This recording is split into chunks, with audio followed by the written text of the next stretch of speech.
What's up, everyone? We are live at 5. It's Wednesday, June 24th. Are those New York City street sounds? I'm Paul Wontorek. I'm Beth Stevens in New York City.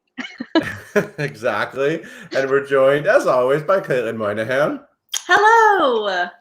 Hello. And it is not live at 5 everywhere. In some places, it's live at 10 p.m., including for today's guest. Who's here, ladies? Lara McDonnell is here. And where she is, I don't think it's 5 o'clock, but that's okay. It's 5 o'clock somewhere. No, it's 10 o'clock. It's 10 o'clock. It's like a late night show. She's having a very exciting moment. We're going to talk all about it and her theater past and her love of Broadway things and all of that. Yeah. Can't wait to talk to her. But first, let's do a little bit of news.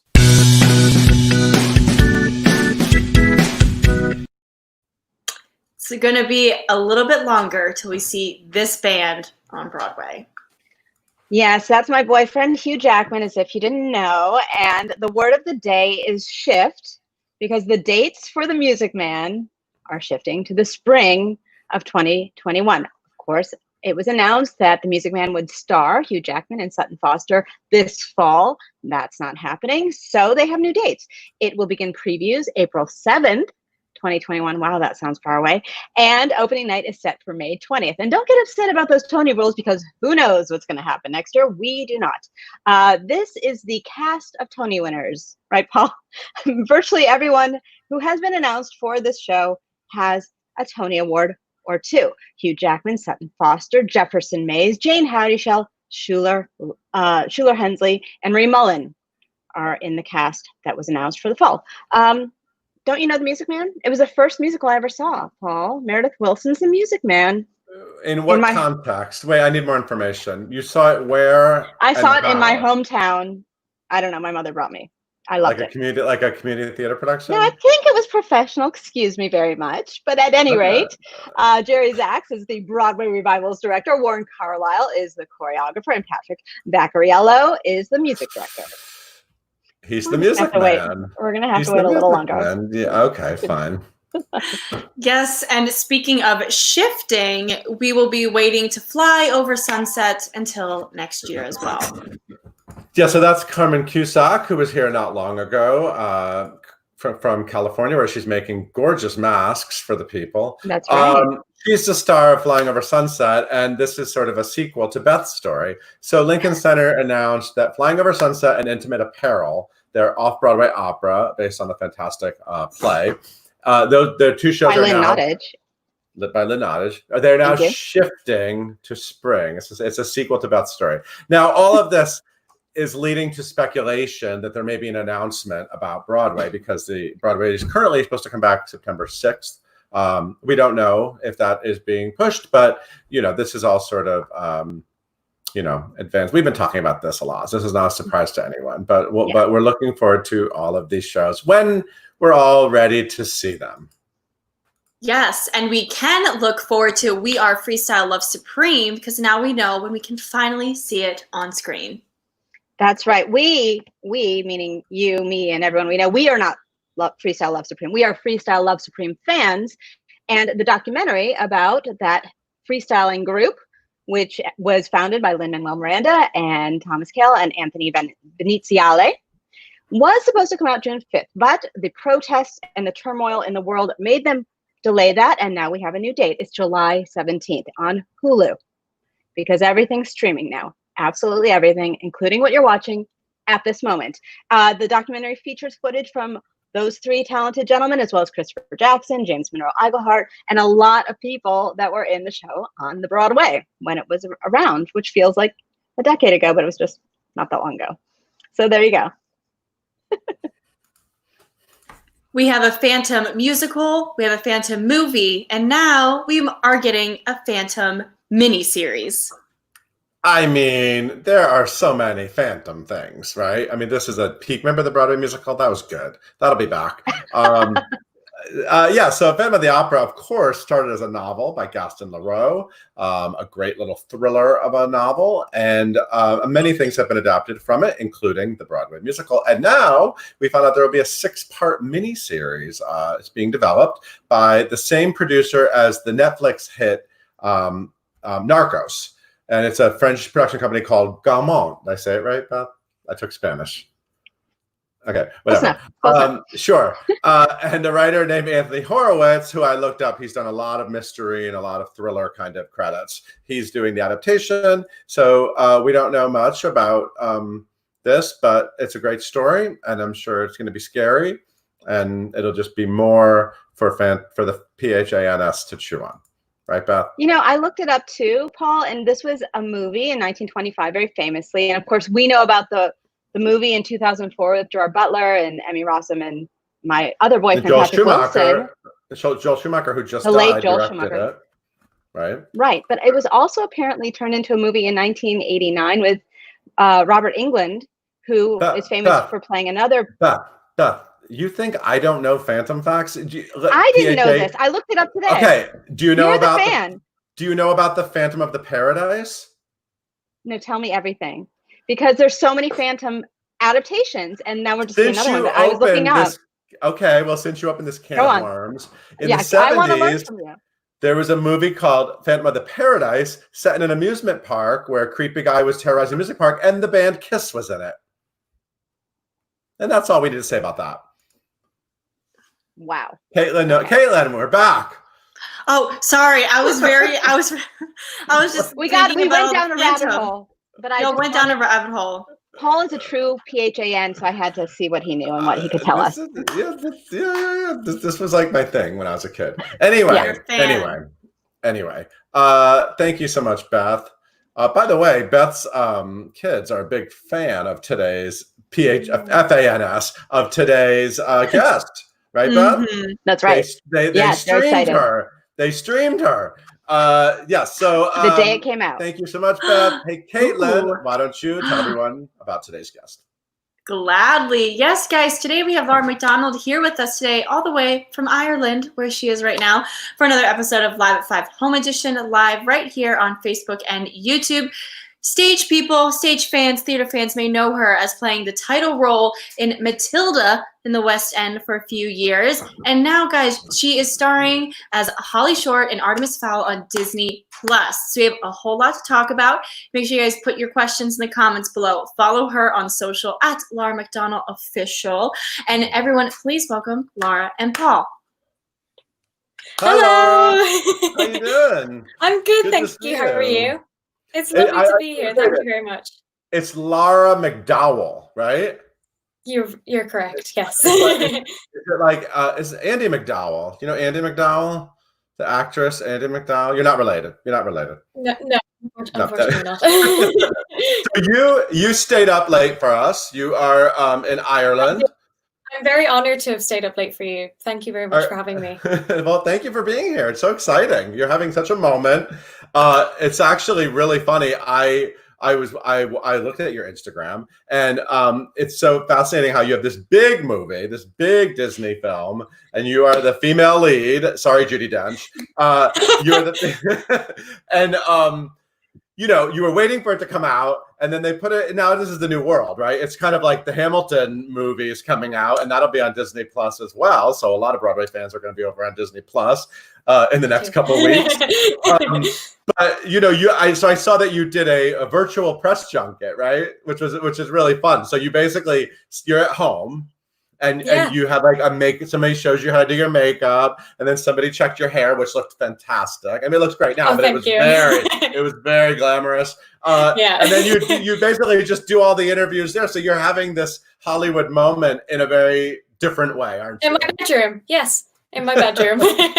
Exactly. Yeah, it's definitely a very surreal moment to be doing like a press junket at all, and let alone to be doing it in my bedroom. So it's very strange, but I definitely think that with everything that's going on in the world, it's so important that we are doing it this way, because like as much as we were so excited to be able to talk about the film and meet everyone in real life and have a premiere, we're just so happy that people will be able to see the film while they're at home and they're safe. So they're safe and they get to enjoy the film, which is really all that matters. Yeah, it actually made it a big event. It was something for everyone, and still, it premiered a week and a half, 2 weeks ago, right? On the 12th of June. Have you streamed it often? Have you watched it I watched it on the 12th of June. My family were so lovely. They made quite a big affair of it. We all dressed up and we all sat down together and watched the film together. And then the next night, I have a younger brother and a younger sister, and they wanted to watch it again. So we watched it again. And then the next night, they wanted to watch it again. And we watched it again. And then the next night, they wanted to watch it again. And I was like, this is narcissistic at this point. I can't do this anymore.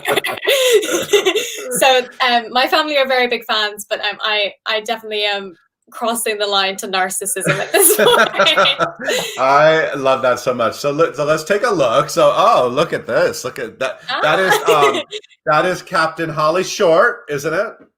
It is. She's Elven. We love an Elven heroine. I mean, this is based on a series, a really popular series of books that came out, I believe, like 2001 started. Yeah, they came out before I was born, which is wild to think about. You're 16 years old, and you filmed the movie when you were 14, right? Yes, yeah, I did. And so you were in Matilda when you were like 11? Is that right? I was in Matilda for a year. So at the very beginning, I was 11 and I turned 12 while I was at Matilda. Wow, these are amazing milestones. 100%. So you were a big fan of this book series. You knew the books sort of growing up, right? Oh, immediately. When I first heard about the audition, my agent contacted me and said, "Oh, there's an audition for a Disney film," and immediately I was like, "Oh." A Disney film. And so I was like completely like, oh, okay.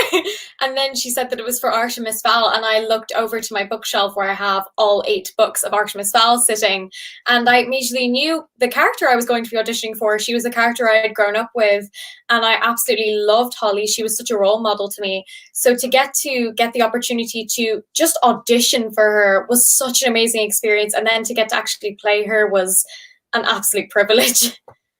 And so you filmed this is a big production. You filmed it like just outside of London, right? And on like a big studio. What was it like actually being there? And I mean, not to mention Kenneth Branagh's your director. Like, let's get some of these names out of the way. Judi Dench, like your character is very close to Judi Dench. And then this guy, we all know this guy. That's Mr. Josh Gad, Broadway's Josh Gad. We own him. We like to think we own him. That's how I knew him initially. Was I've been a big fan of Josh since he was in Book of Mormon, and of course I love Frozen and Beauty and the Beast, but I know him from his Book of Mormon days. So yeah, I'm also so do we. He belongs to Broadway. It also seems like you're a Dear Evan Hansen fan. Am I right? You're a fan. Definitely. Yeah, Fanston. Okay, yeah. I could tell that you're like a real Broadway fan. But what was it like? What was it like being on the movie set and learning about special effects and flying around? And I mean, what was that chunk of your life like? Looking back on it now. Oh my goodness, so surreal. I think for anybody in any circumstance, no matter what age you are, it is a very surreal experience to be not only working on a Disney film, but to be working with such an incredible cast and crew on this massive production, bringing these amazing stories that everyone loves to life. That's an honor enough. And to do it when I was 14 at the time, to do it when you're that young, to get to work with Sir Kenneth Branagh, Dame Judi Dench, Josh Gad, it is incredible. And I still look back and it's still very much kind of like a dream-like experience. I mean, it was so amazing. I got to learn so many new things in the realm of special effects. I'd never worked with special effects before, and that was so cool to see, like the green screen that I was playing with when I watched the final product of the film, to see these other worlds and these other creatures come to life in front of me. And I also got to learn how to fly, which is not something many 16-year-old girls get to say. But so that's incredibly cool. So yeah, I definitely look back at it with the fondest memories, but all still very like a dream-like experience of, it's still, even with the film out, I'm like, oh my goodness, we did that. It's amazing. I want to talk about this though too. So this is you. This is Matilda. I know there are a lot of Matilda fans. watching. Matilda was such a big hit on Broadway and in London. So when you did Matilda in the West End, were there 4 actresses, 3 or 4? What was the schedule? Was it a 4 schedule? Yeah, so at the time, normally when they have the Matildas, in the West End anyway, I don't know about Broadway, they have 4 Matildas at a time, simply because of we're so young and it needs to be worked out in a way that, of course, you get to see a Matilda every time you go to the show. So at the time I was there were 4 Matildas with me. Was it stressful? I mean, when you're actually like doing a role like that, I mean, it's an important role. Did you feel the pressure of starring in a show, or were you able to just sort of like have fun and be in the moment and be in the character? I never felt any kind of intense pressure or was ever worried or stressed or anything during the time. I had the most fun ever. I absolutely adored being in the theatre and being on stage and getting to play such a lovely role in such a beautiful musical. I definitely understood the circumstances of the job that I was in, though, was that of course we're supposed to have as much fun as possible, and I think that's something that all actors, but especially children actors, will recognize, is that yes, we're supposed to have as much fun as possible, but at the same time it is a job, and if we don't do our job, nobody else could do their jobs. So that was definitely something I recognize and still recognize whenever I'm working, is that yes, of course we can have as much fun as possible, but at the same time we do have to get a job done, because that's what we're there for, that's why we've been put there. So that's definitely something that I've recognized, that Matilda definitely helped me recognize. Do you have more musical theater dreams? Oh my goodness, 100%, definitely. 100%. My dream since as long as I can remember was to be on Broadway. So that is 100% something that I would love to at one point in my life. I'm glad we've met you, because then when that happens, we'll already know you. So are there any dream roles, any like favorite shows or things that you just have your eye on? Way too many, if you ask me. I mean, I don't think there's enough. I don't think there's enough years of my lifetime to do all the dream roles I want to do. But definitely a role that I've loved for a very long time is I've always wanted to play Eliza Doolittle in My Fair Lady. That's a role that I've always wanted to play. And a new musical that unfortunately is closing now is Beetlejuice. I became obsessed with Lydia Dietz. So that was definitely a role that I was very sad to hear that musical is closing.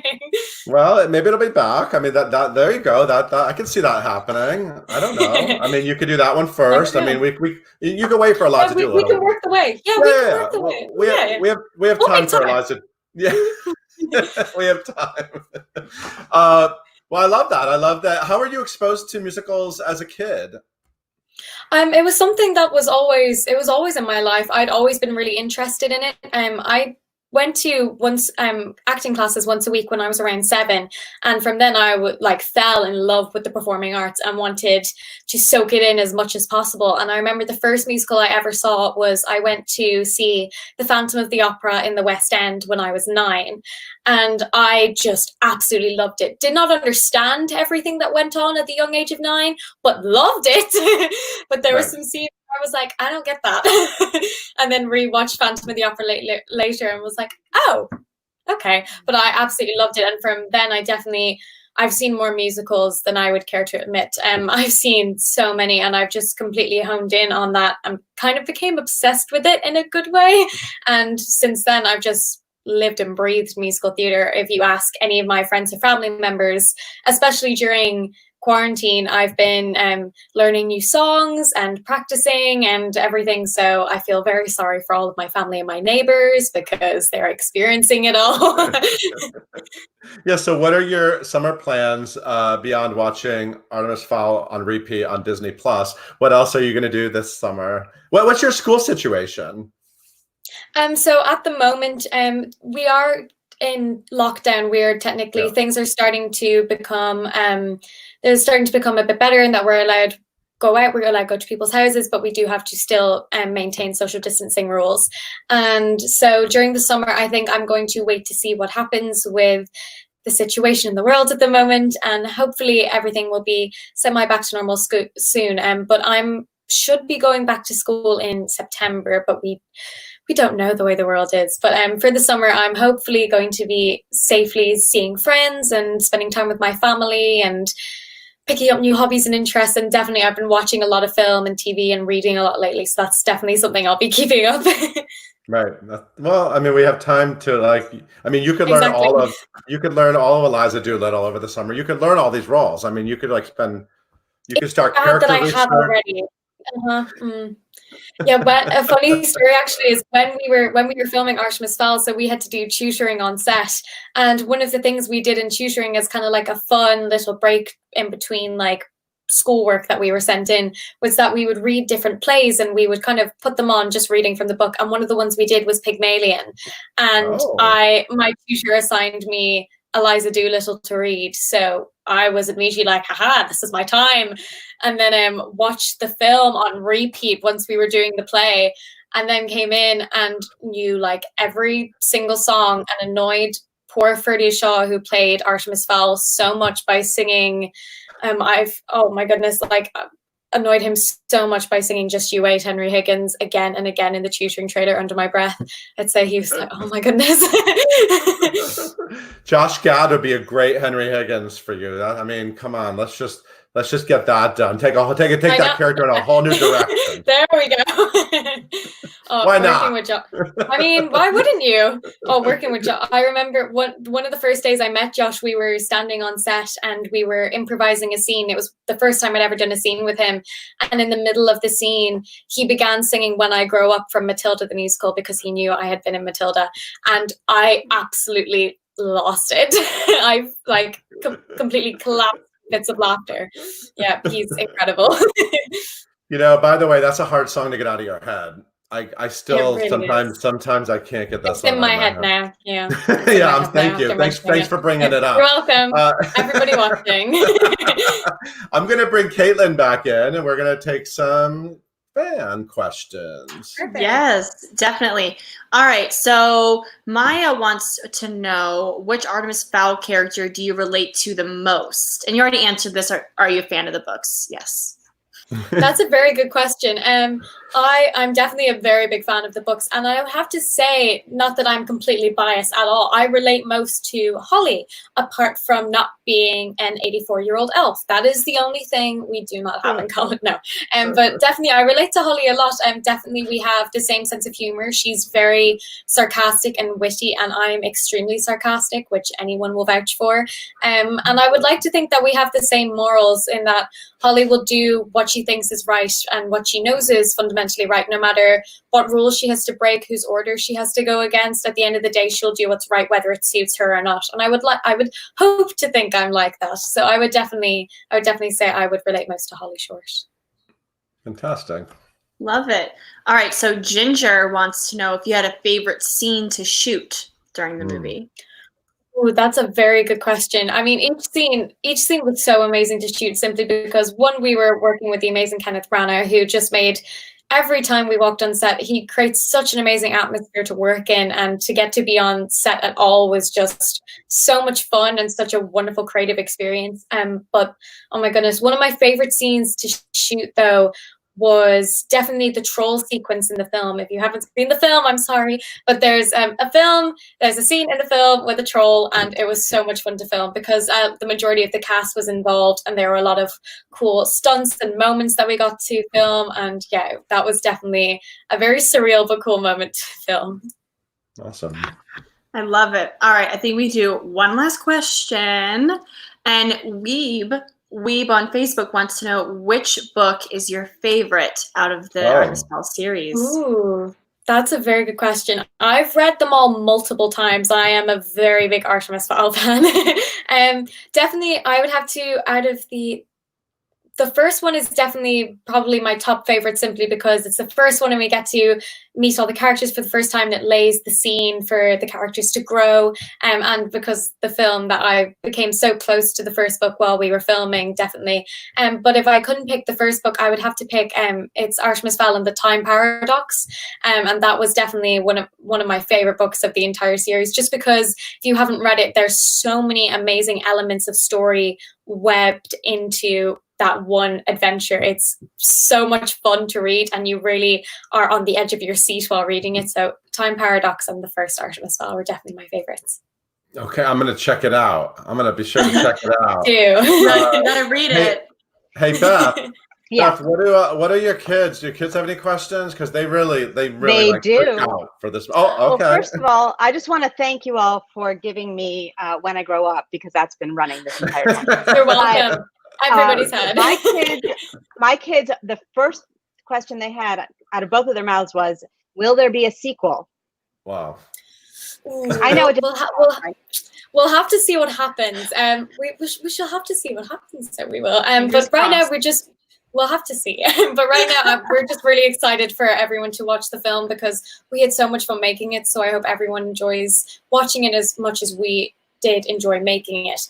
But you know, we'll have to see what happens. I mean, Love it. You can't predict these things, but everyone needs Well, to it shows go. it's a ringing endorsement if they saw it, and that's the first question they had. So No, I mean they want more. They want I more. want yeah, more. Disney Plus. It's the place to be. You could see Lara and It really is. Fowl, and then Hamilton starts on the 3rd, right? Are you excited Right for there. that, Lara? Oh my goodness, so excited. I'm going to make my family sit down and watch it with me. And even then I will be watching it myself multiple times. Yeah, I am. It's marked in my calendar. I'm very excited.